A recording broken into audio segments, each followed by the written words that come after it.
যানবাহন যাଞ୍ଚ বেড়ে ৩,০০০ লিଟর মদ জবত 2 জন গিরফ।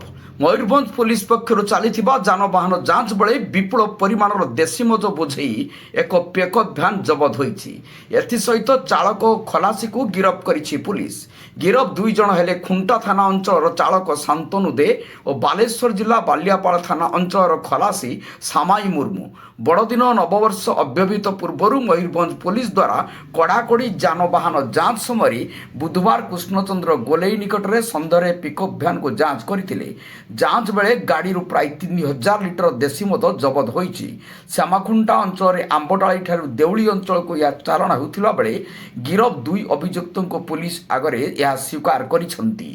ଏହି କାରବାରରେ ମୁଖ୍ୟ ଅଭିଯୁକ୍ତକୁ ଧରିବା ପାଇଁ ଅଧିକ ପଚରାଉଚରା ଜାରି ରହିଛି। ତଦନ୍ତ ପରେ ଅଧିକ କାର୍ଯ୍ୟାନୁଷ୍ଠାନ ଗ୍ରହଣ କରାଯିବ ବୋଲି ପୁଲିସ ପକ୍ଷରୁ ପ୍ରକାଶ।